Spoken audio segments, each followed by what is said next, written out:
Manga is surging in popularity in the United States, with the first comprehensive manga course recently introduced at a college in Rochester, New York.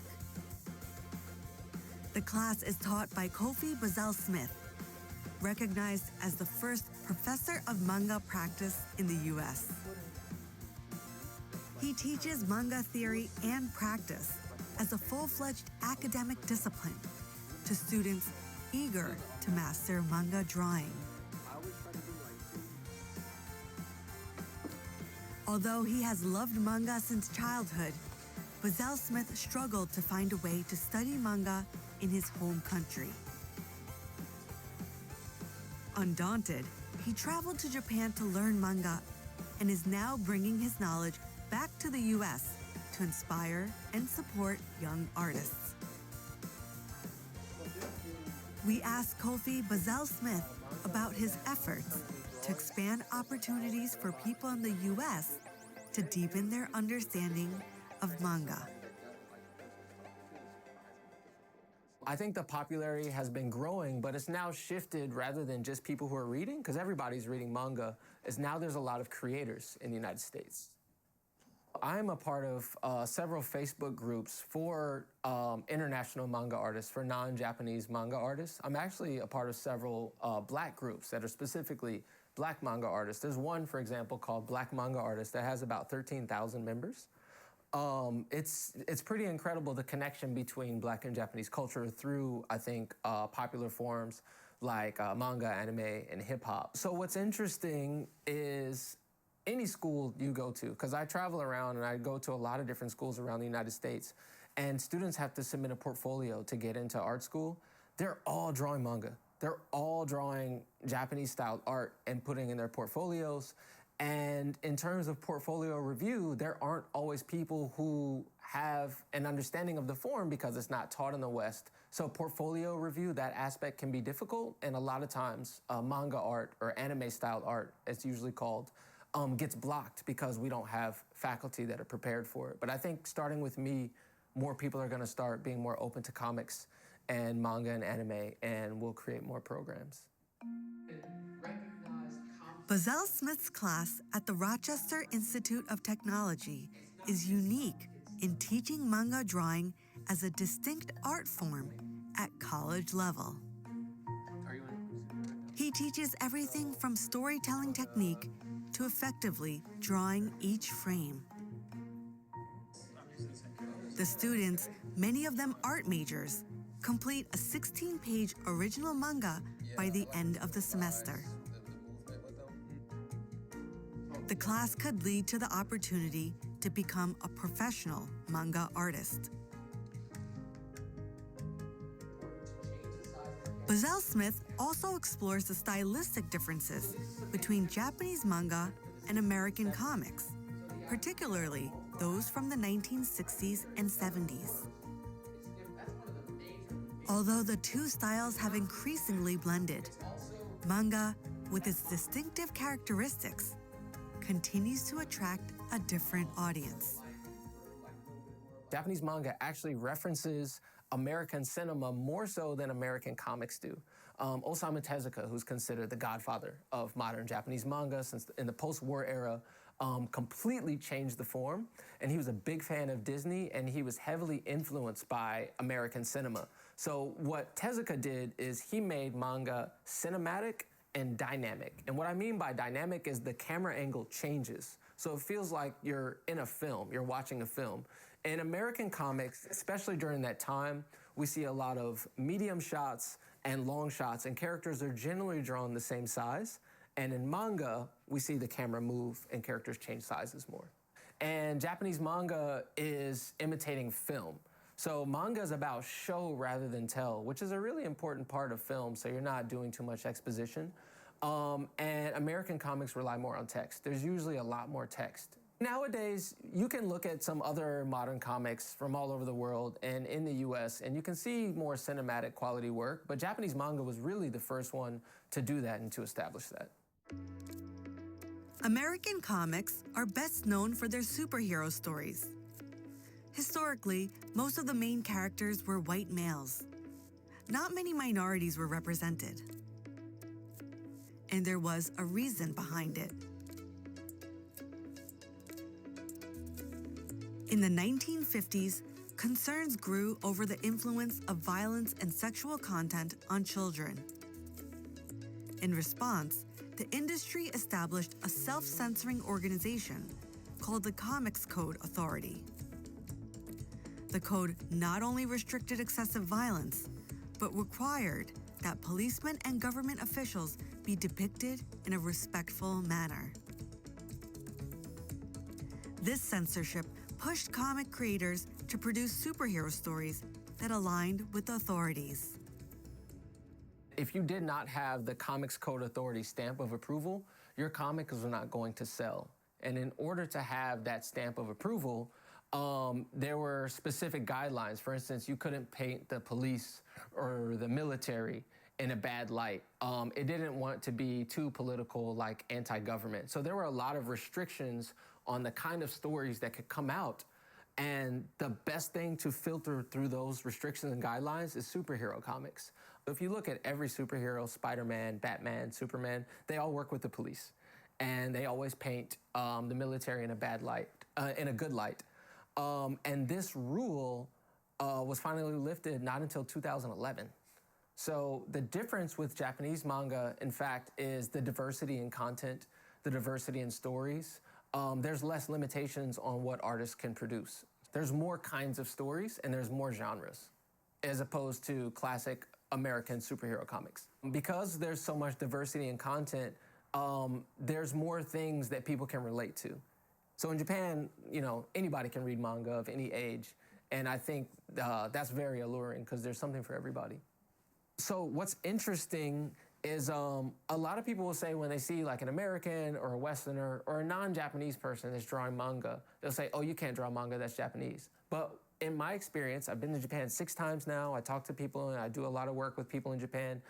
I've never had that experience from Japanese people or from people in the manga industry. People are very, very interested in reaching out to foreign talent.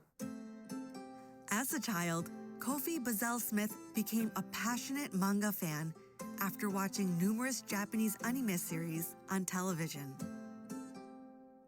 He also practiced martial arts and started to draw fighting scenes, inspired by the ones he saw in manga. It was natural for him to aspire to become a manga artist. But he faced a major challenge, with nowhere to go to study manga in the US. He struggled to make a living while continuing to pursue his passion for manga. So I've been drawing manga my entire life. I've been drawing manga before I knew what manga and comics were. So when I was about 5 years old, I saw Dragon Ball Z on TV. And I started copying the images I saw on TV, and it was just always my favorite thing to do. So it was all fighting manga, because I've always really loved fighting. I've been in martial arts my entire life. I'm a professional boxer now. So I've always really been drawn to action and fighting manga. The one thing I would always consistently get in trouble for growing up was drawing manga in class. My teachers would always take my drawings and write a note to my parents. He's drawing manga again. So it was just kind of a natural development. I didn't one day wake up and say, I'm gonna do it. I'm gonna become, it's always been my favorite thing to do. I think 3 of the most poorest things you can be, 3 of the brokest things you can be as a student, a manga artist or a comic artist, and an amateur boxer. And I was doing all of those at the same time. So I've been on this journey for many, many years and not having a lot of money and drawing until really late at night without having a lot of money or without having a lot of food. I remember, you know, I dropped out a few times in college. I remember one of the reasons I dropped out when I was 19 is my art teacher yelled at me for drawing like big-headed cartoons. When you study art in the US or in the West, it's not just art, it's very specifically Western European art, right? It's grounded in this veneration of Italian and French art and some American art and like the Renaissance. So if you want to become an art professor, you have to learn art, you have to learn art history, so everybody learns the exact same thing. So when you try to draw in a form from another culture, it can be difficult. So, Determined not to give up, Bazzell-Smith saved money and traveled to Japan. After a brief stint taking Japanese and manga classes, he decided to learn manga in a more structured way. On a second trip, he studied under Japanese manga professors and had the opportunity to meet a legendary manga artist. The experience of meeting professionals from the world of manga inspired him to bring manga education to the US. the second time I went to Japan, this was in 2019. So fast forward 2 years later, I got myself back into school and I got some scholarships so I could study abroad in Japan. It was great. So I learned that I was just drawing something that looked like manga, right? I learned about Kisho Tenketsu. I learned about the storytelling structure. I learned a lot about manga history. Basically, I wanted to design the course that I wanted to take when I was in college. It's a course that I had always wanted to take, and I know so many people my age and older and younger who would have loved to take a manga course, so I want to create that for my students. Navigating this has been difficult, but I have a lot of confidence, and if everybody in the room tells me I shouldn't do something and I think I should do it, I'll still do it. So I just think it's been really important for me to be adamant about what I want to do, and I've known what my goal is for a very long time. For the past 6 or 7 years, I've been saying I'm going to become the first professor of manga practice in the US. It was a plan. It didn't happen out of nowhere. And I was able to find support. So while I was in graduate school, getting my MFA at the University of Illinois, I had a couple advisors who understood what I wanted to do because they also like comics. I was able to teach my manga course as a graduate student and learn and engage with students and work with other faculty on perfecting my course. So now when I proposed it, when I came here, I knew how to teach a course and I knew how to propose it. Rochester Institute of Technology's College Library hosted an exhibition showcasing Bazzell-Smith's latest manga work. Recognizing his one-of-a-kind expertise, the college expects him to continue his teaching and also his work as a manga artist. He has also started collaborating with a Japanese college to provide young people with more learning opportunities. Bazzell-Smith is certain that manga education, especially in English, has immense potential in the US and beyond. Thank you. I think it is almost at max popularity and it's ever growing. So there's about 100 vocational schools. There's about 20 or 30 manga programs at other universities in Japan, and they don't have teachers that speak English. So that's one of the big barriers. So I'm creating a program. I'm working on developing a summer manga institute. I'm partnering with Kansai Gaidai University, and I'm also working on building a manga academy with the US-Japan Bridging Foundation, where I can have access to more United States students and I can bring them to Japan. So the goal is to create a 6 to 8 week program, an intensive drawing and storytelling course where many students from the US can learn manga in English. I think I've improved enough to start getting some attention and notoriety and some awards and stuff.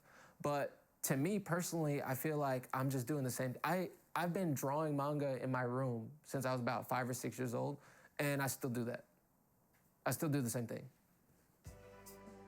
Kofi Bazzell-Smith faced many challenges on his journey to becoming a manga artist and professor. His perseverance was driven by one unwavering belief.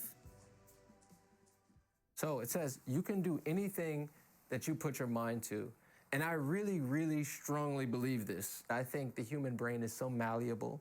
And I think if you spend 10 years on something, you can become an expert. I believe that anybody has the capacity to do anything that they really put their minds to. So I think just move forward. Of course, you're going to make mistakes. And of course, you're not going to be good at something when you start, because why would you be good? You just started. So I think it's really important when you're trying to get better at things to lean into the fact that you're not good, but you know that you're going to get better, and you can be more relaxed and you can approach it more calmly.